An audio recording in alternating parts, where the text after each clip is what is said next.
Hey guys, thanks for tuning in to Comic Book Nostalgia. I'm CB Nostalgia, and I wanted to talk to you about the MCU reboot of the X-Men.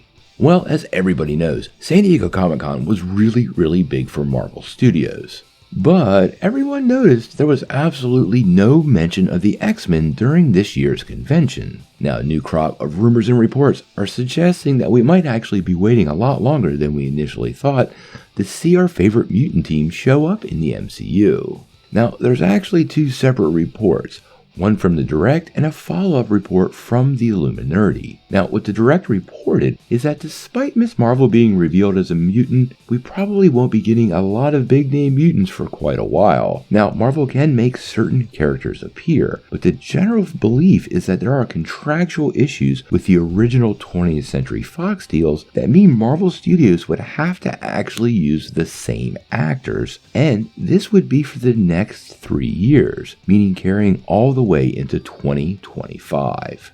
Now, if you think about what Marvel has done so far and the limited appearance of mutants, this could make sense. Professor X in Doctor Strange in the Multiverse of Madness. This rule wouldn't apply to turning Kamala Khan into a mutant because she wasn't part of the X-Men universe, and we actually have Deadpool 3 on the books, but that's with Ryan Reynolds and most of the original creative team.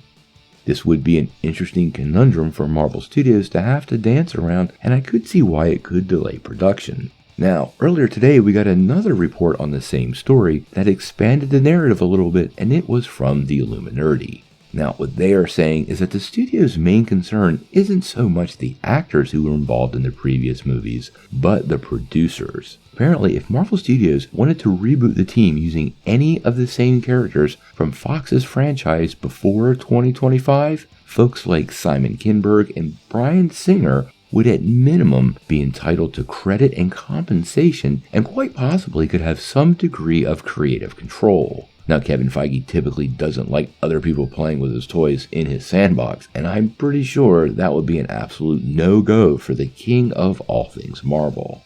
Now, like I've said a couple times in this report, this is a rumor, and when we get D23 in a couple weeks, we might actually get an X-Men announcement. It would explain why Marvel has moved pretty slowly on most of these projects. Quite honestly, we've been hearing about the mutants for quite a while, but nothing has happened, and calling them the mutants might be one factor in Marvel avoiding some of these contractual problems. I've always thought that was a pretty odd choice of names, and this would kind of explain it, and would allow them to populate that group basically with characters that did not appear in the Fox franchise. Let's be real, there's a lot of mutants.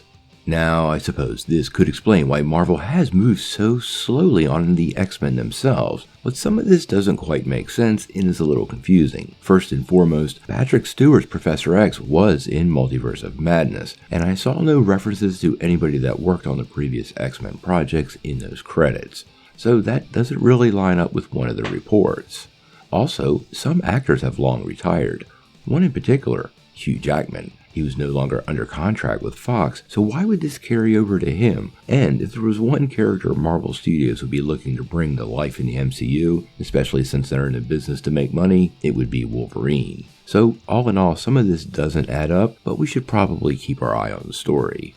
Now, obviously, if we get any more news on the X-Men, or with any more potential contract problems with Marvel, we're going to bring it to you right away. Make sure you hit the like and subscribe button to get all the updates. But until we know more, what do you guys think?